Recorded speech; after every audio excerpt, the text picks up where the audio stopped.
Cualquiera que lea la profecía del Antiguo Testamento, muy pronto descubre que los profetas hicieron muchas predicciones. Y si se le pregunta a las personas por qué hay muchas predicciones en los profetas, dirán simplemente que era para hablarnos acerca del futuro. Aprenderemos en esta lección que los profetas no hicieron predicciones principalmente para informarnos del futuro, sino más bien dieron predicciones para animar al pueblo de Dios a formar el futuro.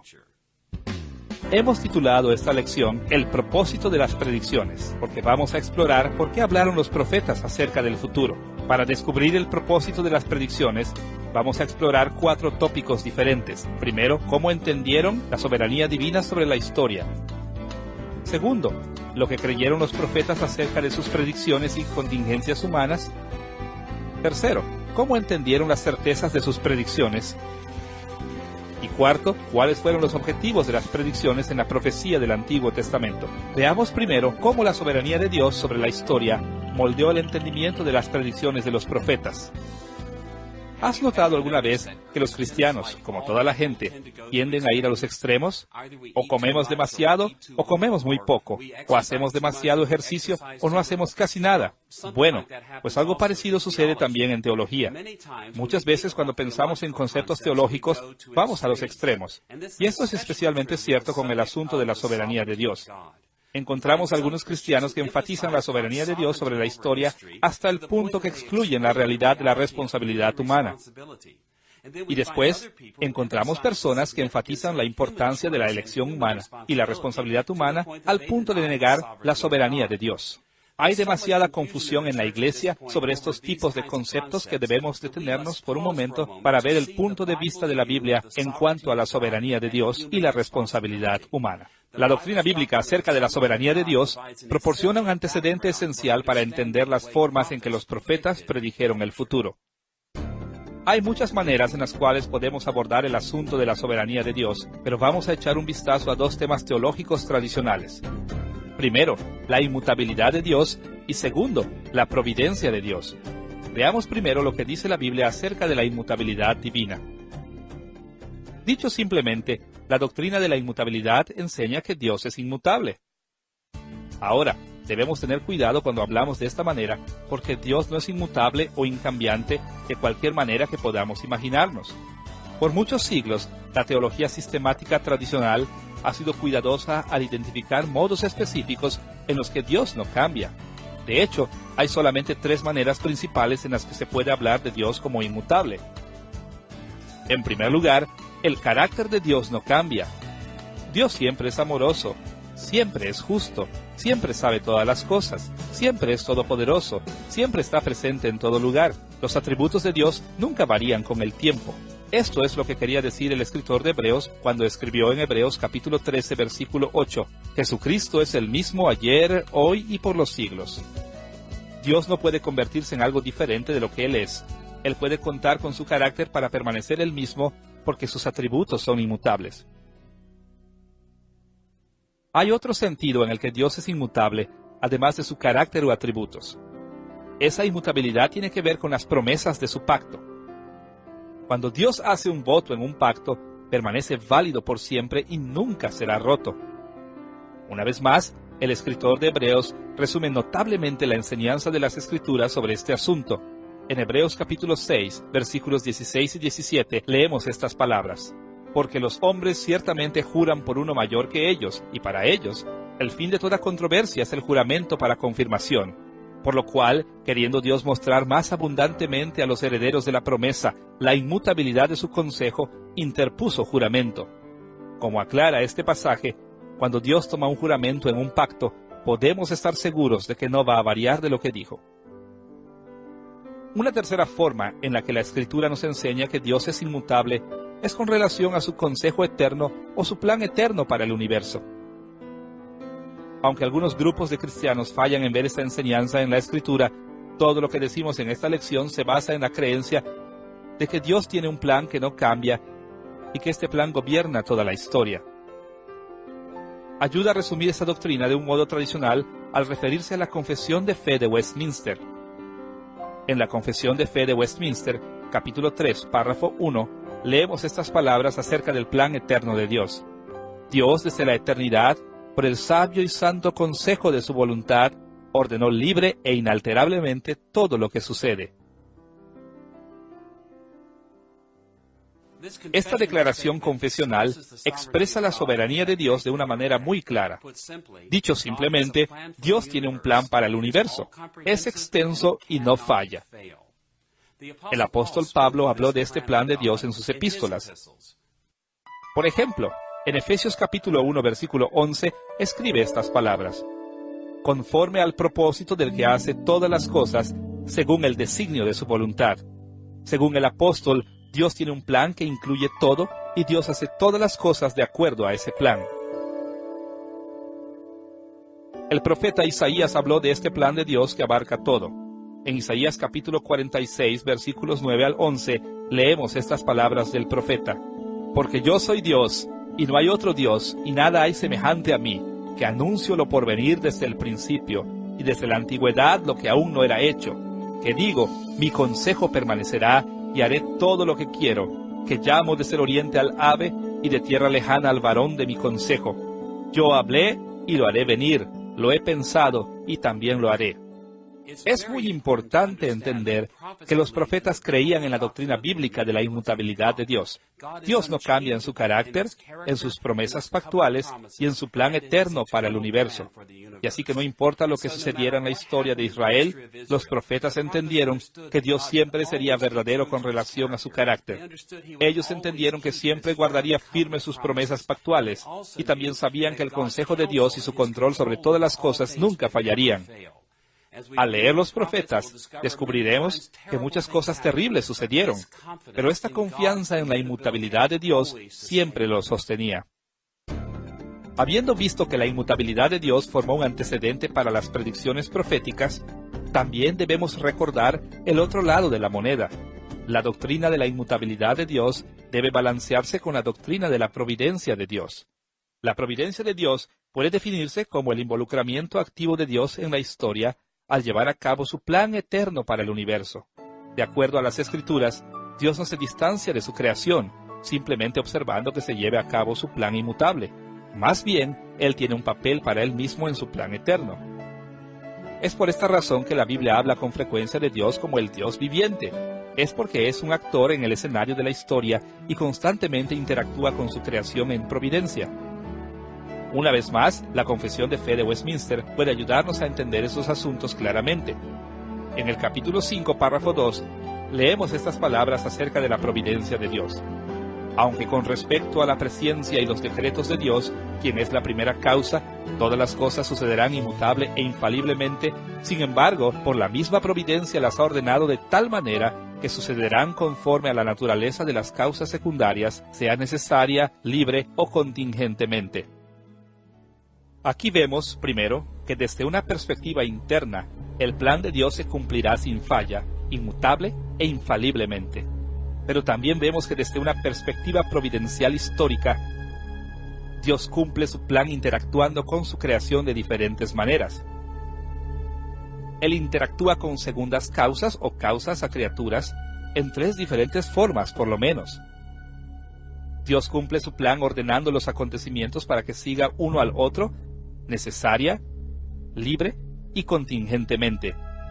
Estas distinciones son importantes, así que vamos a analizarlas un poco. Algunas veces la providencia de Dios causa que sucedan las cosas necesariamente.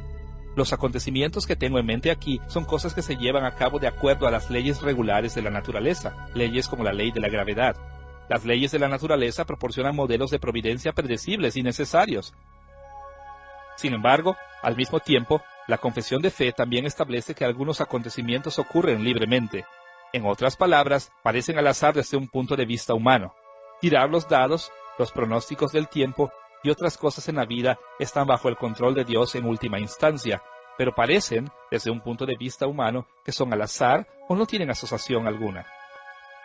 Finalmente, la confesión de fe nos dice que algunas cosas suceden en la historia contingentemente. Claro, Dios siempre está a cargo de todos estos acontecimientos, pero Él controló la dirección de la historia en estos casos al interactuar con las contingencias de las elecciones humanas. Los profetas no creían únicamente que el plan eterno de Dios sería cumplido absolutamente sin falla alguna, sino que también creían que el plan de Dios involucraba la elección humana y la reacción humana. Este hecho juega un papel tan central en el ministerio profético que debemos analizarlo cuidadosamente. Con el antecedente en mente de inmutabilidad y providencia divinas, podemos dirigirnos ahora a nuestro segundo tema, las predicciones y las contingencias.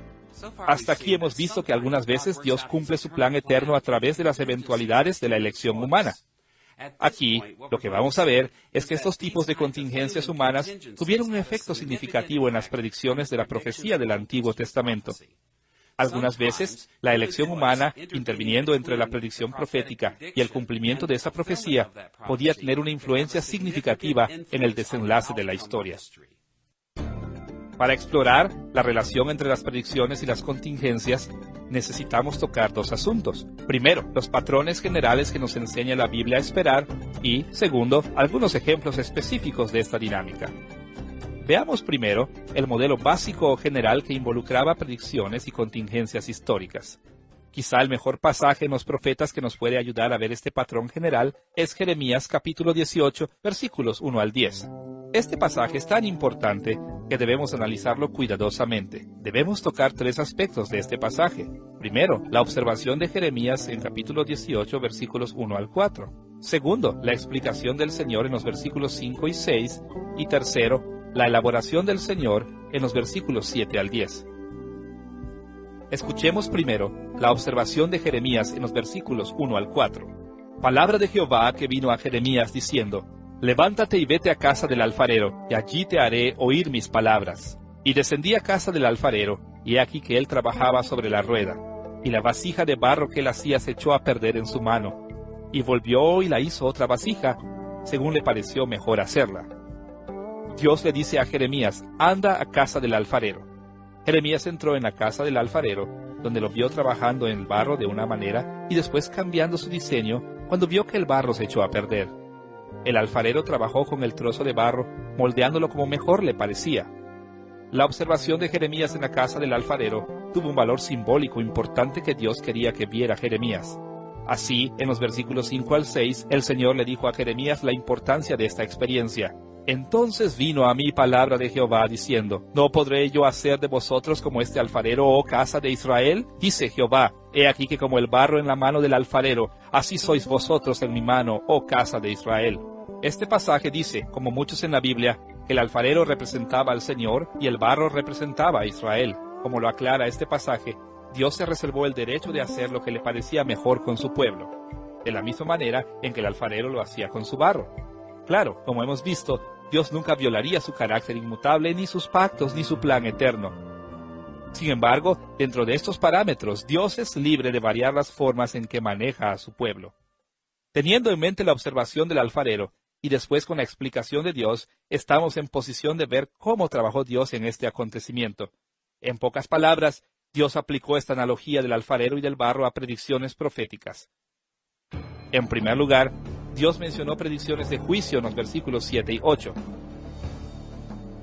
En un instante hablaré contra pueblos y contra reinos, para arrancar y derribar y destruir. Pero si esos pueblos se convierten de su maldad contra la cual hablé, yo me arrepentiré del mal que había pensado hacerles. Nótese la manera en la que Dios describe la situación. Él dice que puede anunciar juicio en cualquier momento a cualquier nación. Sin embargo, si interviene una eventualidad histórica de arrepentimiento, entonces Dios puede ceder.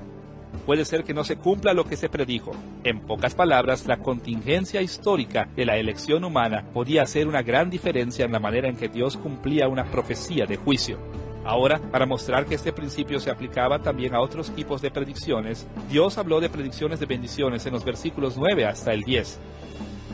Y en un instante hablaré de la gente y del reino, para edificar y para plantar.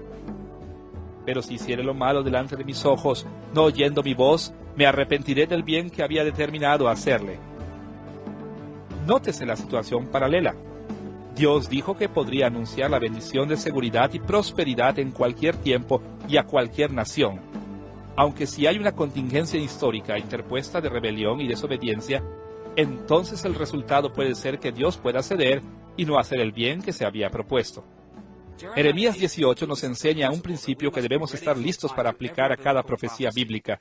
Dios le dijo a Jeremías que él era libre de reaccionar a los modos en que respondían los seres humanos a las amenazas de juicios y ofrecimientos de bendiciones. Al echar un vistazo a la profecía bíblica, descubriremos que Dios siempre observaba para ver cómo reaccionaría su pueblo a la palabra profética y después determinaba qué hacer en el futuro de ellos. Ahora que hemos visto el principio general de predicciones y eventualidades, sería bueno ver algunos ejemplos de este principio en acción. Hay un sinfín de ejemplos en la Biblia cuando la eventualidad de la elección humana hizo una gran diferencia en el cumplimiento de las profecías. Veamos solamente 2 ejemplos de las muchas veces que aparece esta dinámica. Primero, una predicción por el profeta Semaías y después la predicción de Jonás. Veamos primero la predicción de Semaías. En 2 de Crónicas, capítulo 12, versículo 5, leemos el anuncio de juicio de Semaías. Entonces vino el profeta Semaías a Roboam y a los príncipes de Judá que estaban reunidos en Jerusalén por causa de Sisac, y les dijo: Así ha dicho Jehová, vosotros me habéis dejado, y yo también os he dejado en manos de Sisac. Nota que Semaías no ofreció condición explícita alguna para esta profecía. Para la gente que desconoce los ministerios de los profetas, suena como si Semaías reveló un decreto inmutable, eterno de Dios. Pero Roboam y los líderes de Judá sabían bien. Ellos esperaban que estas palabras fueran solamente una advertencia de parte de Dios, una advertencia de lo que Dios iba a hacer si ellos no se arrepentían. Así que encontramos en el capítulo 12, versículo 6 estas palabras: Y los príncipes de Israel y el rey se humillaron y dijeron: Justo es Jehová. Cuando Roboam y los líderes de Judá escucharon la profecía de juicio, ellos supieron qué hacer. Ellos tenían que clamar a Dios en arrepentimiento con fe, buscando su misericordia.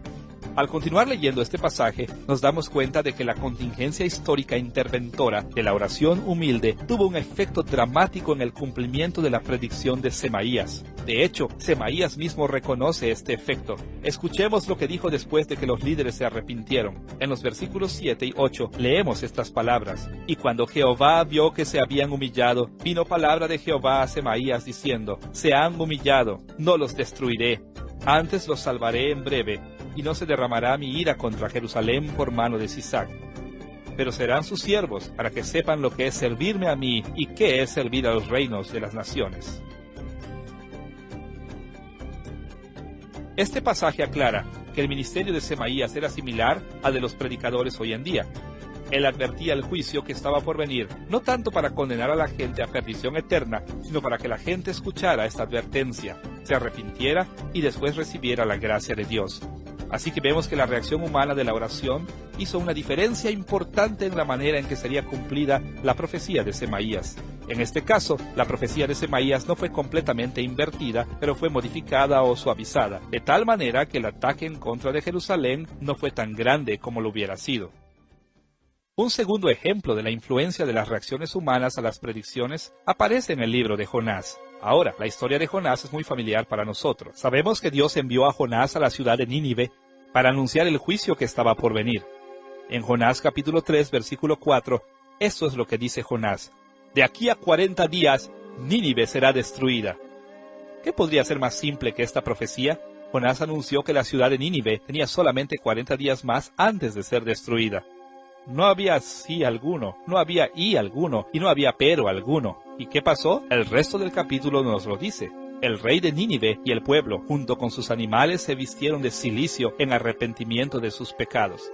El rey anunció en el capítulo 3, en el versículo 7, Hombres y animales, bueyes y ovejas, no gusten cosa alguna, no se les dé alimento ni beban agua, sino cúbranse de cilicio, hombre y animales, y clamen a Dios fuertemente, y conviértase cada uno de su mal camino, de la rapiña que hay en sus manos. ¿Quién sabe si se volverá y se arrepentirá Dios, y se apartará del ardor de su ira, y no pereceremos? Dicho simplemente, se llevó a cabo una contingencia histórica interpuesta de arrepentimiento antes de que se cumpliera la profecía. La gente se humilló en arrepentimiento ante el Señor. ¿Y cuál fue el resultado de esta contingencia histórica? En el capítulo 3, versículo 10 leemos estas palabras: Y vio Dios lo que hicieron, que se convirtieron de su mal camino, y se arrepintió del mal que había dicho que les haría, y no lo hizo. El cumplimiento de la predicción de Jonás fue influenciado tremendamente por el arrepentimiento de Nínive. Más tarde, él se queja con el Señor de esta manera en el capítulo 4, versículo 2. Sabía yo que tú eres Dios clemente y piadoso, tardo en enojarte y de grande misericordia y que te arrepientes del mal. Aun cuando dio su predicción, Jonás sabía que había la posibilidad de que Dios no destruyera la ciudad. De hecho, no fue hasta 100 años después que Nínive fue destruida por los babilonios.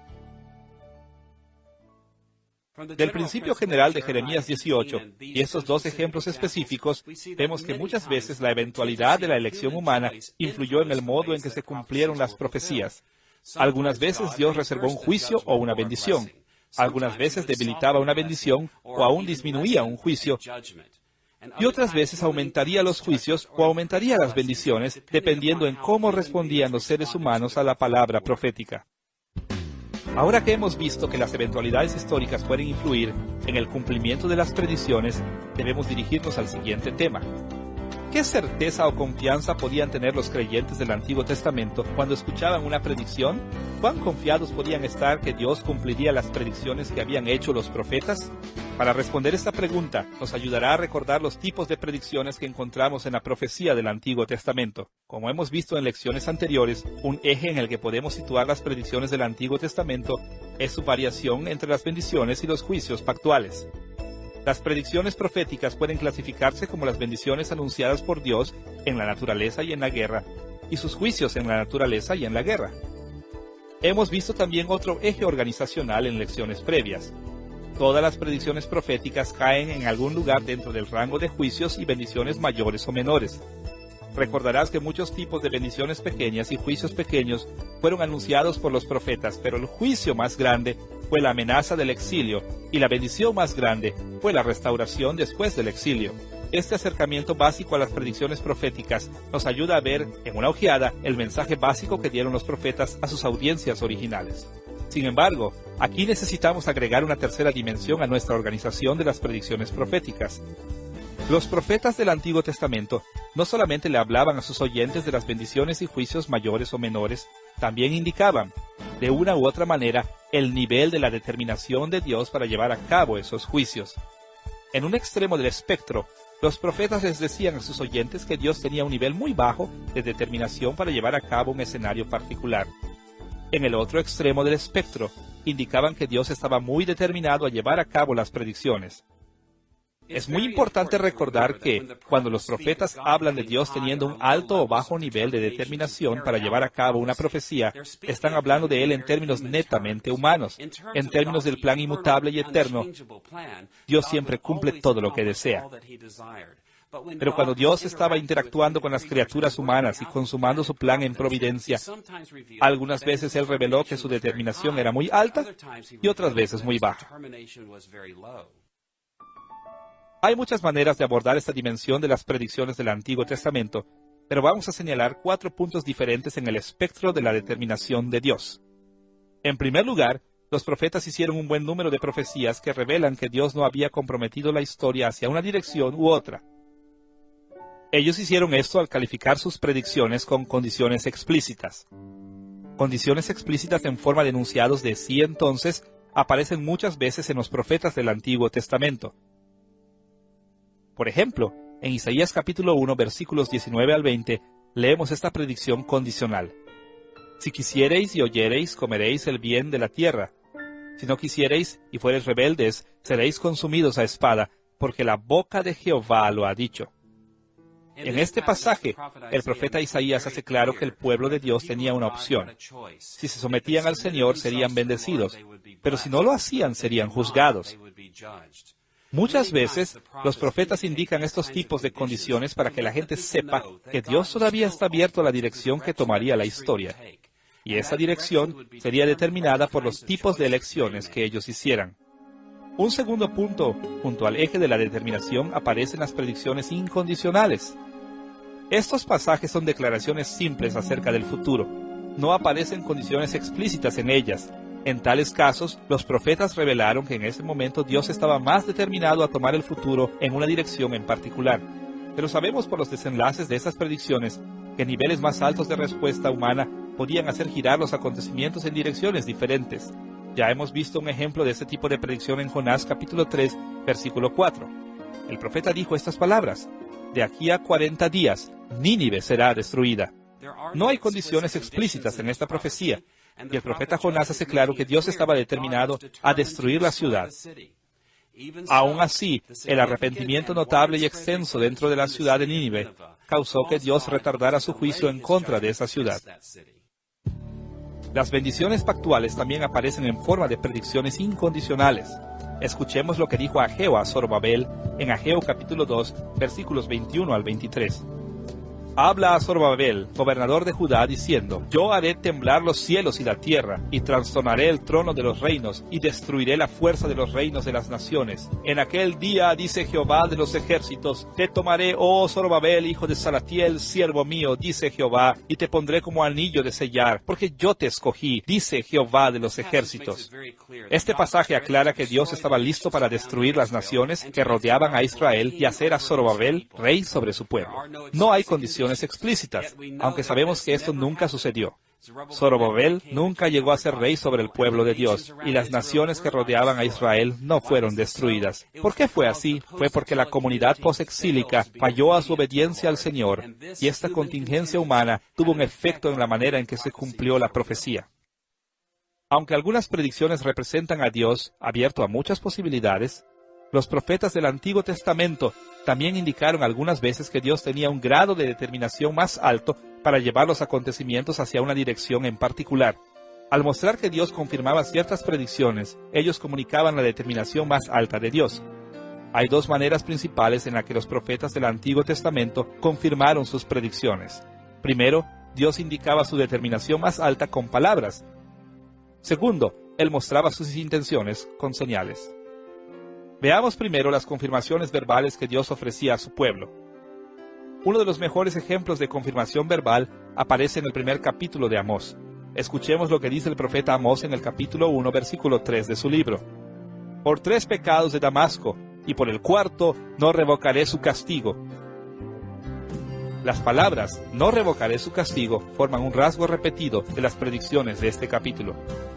¿Por qué repitió Dios este enunciado una y otra vez? Él quería comunicar que tenía un alto nivel de determinación para llevar a cabo estos juicios. ¿Pero quería decir esta confirmación que no había manera de evitar el juicio de Dios? El profeta hizo claro que el arrepentimiento sincero y total todavía podía apartar la ira de Dios. Escuchemos lo que dijo el Señor en Amós capítulo 5, versículos 4 y 6. Pero así dice Jehová a la casa de Israel: buscadme y viviréis, buscad a Jehová y vivid, no sea que acometa como fuego a la casa de José y la consuma sin haber en Betel quien lo apague. Amós capítulo 1 y 2 muestra que Dios estaba altamente determinado a enviar su fuego de ira aún contra la casa de Israel. Pero este pasaje demuestra que el arrepentimiento sincero y extenso todavía puede tener un efecto sobre la ira de Dios. Muchos pasajes en la profecía del Antiguo Testamento son como este. Los profetas indican cuán altamente determinado está Dios al usar palabras para confirmar su determinación. Hicieron esto con el fin de motivar a sus oyentes a buscar seriamente a Dios y a arrepentirse sinceramente. Los profetas no solamente agregaron confirmaciones verbales de la determinación elevada de Dios, sino también revelaron niveles altos de intención divina al conectar sus predicciones con señales. Por todo el Antiguo Testamento encontramos que los profetas realizaron varias señales y acciones simbólicas para hacer claro que Dios tenía niveles muy altos de determinación para hacer ciertas cosas. Cuando una señal acompañaba una profecía, mostraba que Dios estaba determinado a llevar a cabo lo que había dicho el profeta. Un ejemplo muy claro de esta práctica aparece en Isaías capítulo 7.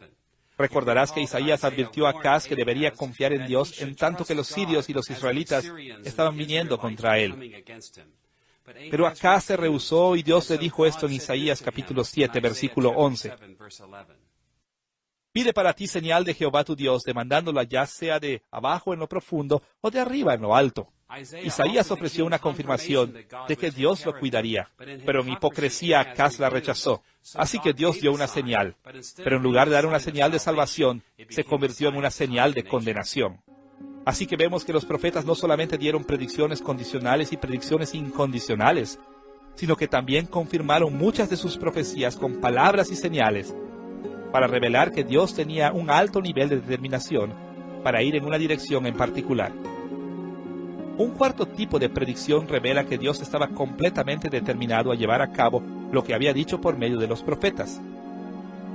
Estos tipos de predicciones toman la forma de votos divinos. Con frecuencia, las palabras de los profetas anunciaban simplemente que Dios había jurado hacer algo. Por ejemplo, en Amós capítulo 4, versículo 2, Dios toma un voto que las mujeres ricas de Samaria serían llevadas por sus enemigos. Escucha cómo lo puso el profeta. Jehová el Señor juró por su santidad. He aquí vienen sobre vosotras días en que os llevarán con ganchos. Otra fórmula para jurar aparece en Ezequiel capítulo 5, versículo 11.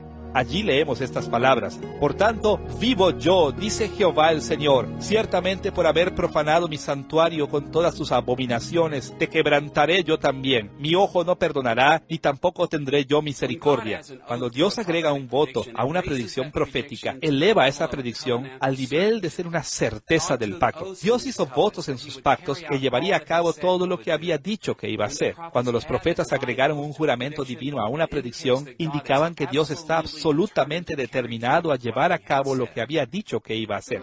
Ahora, en tanto que es verdad que Dios estuvo completamente determinado para llevar a cabo las predicciones calificadas por juramentos, debemos ver que todavía hay alguna latitud para que Dios reaccione de alguna manera en las contingencias históricas que sucedían en el interín. Frecuentemente la pregunta de cuándo permanece en la balanza. El tiempo puede ser influenciado por las reacciones de la gente que escuchan una predicción. Segundo, precisamente quien experimentará la predicción frecuentemente permanecerá flexible. Y tercero, los medios por los que se llevará a cabo una predicción con frecuencia se dejan sin especificación. Y cuarto, el grado en el que se cumplirá una predicción siempre queda como una pregunta abierta. Consideremos el juramento de juicio que se encuentra en Amós capítulo 6, versículo 8. Jehová el Señor juró por sí mismo. Jehová Dios de los ejércitos ha dicho, abomino la altivez de Jacob y aborrezco sus palacios, y entregaré al enemigo la ciudad y cuanto hay en ella. Aunque antes en su libro Amós dejó la posibilidad de escape, era claro ahora que Amós condenó a Samaria a la destrucción total. Aunque es evidente también que ese juramento no contesta preguntas que aún permanecen abiertas, tales como ¿cuándo? ¿Sucederá esta destrucción pronto o se pospondrá? Sigue quedando abierto el quién o qué gente precisamente morirá o será exiliada. Y no está especificado por qué medios precisos Dios destruirá. Y de hecho, hasta qué grado la destrucción que debe llevarse a cabo está abierta también. Esas preguntas permanecen para ser contestadas a la luz de las reacciones que tuvieron los israelitas. Sus oraciones y arrepentimiento, su rebelión y desafío, pudieron hacer tremendas diferencias en el cumplimiento de esta predicción. Una situación similar fue cierta para los juramentos divinos de bendición. Por ejemplo, en Isaías 62, en el versículo 8, leemos este juramento para aquellos que regresaron del exilio. Juró Jehová por su mano derecha y por su poderoso brazo, que jamás daré tu trigo por comida a tus enemigos, ni beberán los extraños el vino que es fruto de tu trabajo. Es claro en este pasaje que Dios juró traer a su pueblo de regreso a la tierra prometida, de tal manera que la gente pudiera estar segura que esa predicción se llevaría a cabo. Sin embargo, hubo preguntas que permanecieron. ¿Cuándo haría Dios esto? ¿Quiénes serían traídos de regreso a la tierra? ¿Por qué medios se lograría esta restauración? ¿Y hasta qué grado se llevaría a cabo esta restauración? En las profecías con promesas, estos tipos de preguntas siempre permanecen abiertas. Así que vemos que los profetas del Antiguo Testamento indicaban que Dios tuvo diferentes grados de determinación para dirigir el futuro de una u otra manera. Algunas profecías eran explícitas, otras implícitas. Otras fueron confirmadas por palabras y señales. Y finalmente, algunas predicciones fueron aseguradas por promesas divinas. En tanto estudiamos las predicciones de los profetas del Antiguo Testamento, siempre es importante recordar la conexión entre las predicciones y las contingencias históricas que se daban en ese momento. Dios tuvo varios niveles de determinación para llevar a cabo lo que dijeron los profetas, y estaríamos en gran desventaja si no recordamos estos diversos niveles de determinación. Ahora que hemos visto cómo entendían los profetas la seguridad de sus predicciones, estamos en posición de discernir los objetivos de las predicciones proféticas. ¿Por qué hicieron predicciones los profetas? ¿Cuáles fueron sus propósitos? Para contestar esta pregunta, necesitamos tocar, primero, las perspectivas populares y segundo, las perspectivas correctas en el propósito de las predicciones. Veamos primero un concepto erróneo muy difundido del propósito de las predicciones del Antiguo Testamento. Si hay un punto de vista predominante del propósito de las predicciones en el Antiguo Testamento, se puede resumir en la palabra pronosticación. Como sabemos, cuando los profesionales médicos hablan de un pronóstico, nos están diciendo lo que piensan acerca del desenlace de una enfermedad o cómo puede ser en el futuro una condición. De manera similar, esto es lo que muchos cristianos entienden de los profetas. Creen que los profetas simplemente predecían el futuro, predecían las cosas que iban a suceder. Ahora, hay un elemento de verdad en este punto de vista. Los profetas revelaban que, en cualquier tiempo, Dios estaba determinado a ir en una u otra dirección, aunque debemos recordar siempre que las contingencias históricas inmediatas pudieron tener efectos significativos en el modo en que se cumplieron las profecías. Un pasaje tras esta preocupación popular de la pronosticación es Deuteronomio capítulo 18, versículos 20 al 22. En este pasaje Moisés declaró un criterio para que Israel pudiera determinar si un profeta era un verdadero o falso profeta. El versículo 21 se refiere a una pregunta que hace Moisés a favor de los israelitas. Y si dijeres en tu corazón, ¿cómo conoceremos la palabra que Jehová nos ha hablado? El versículo 22 da la respuesta a esa pregunta. Si el profeta hablare en nombre de Jehová y no se cumpliere lo que dijo, ni aconteciere, es palabra que Jehová no ha hablado. Con presunción le habló el tal profeta, no tengas temor de él. Un concepto erróneo muy difundido de este pasaje dice algo así. Si un verdadero profeta del Señor dice algo, entonces eso debe de suceder tal y como lo dijo. Pero para aplicar apropiadamente la prueba de Moisés de un verdadero profeta, debemos recordar lo que ya hemos visto en esta lección. No debemos acercarnos a las palabras de los profetas a la ligera. Tenemos que considerar las intenciones detrás de las predicciones proféticas. Cuando los profetas hablaron, ellos no siempre trataron de dar la impresión de que lo que estaban prediciendo era absolutamente seguro. Sus palabras revelaron, algunas veces explícitamente y otras implícitamente, que las reacciones humanas pudieron influenciar el cumplimiento de una predicción.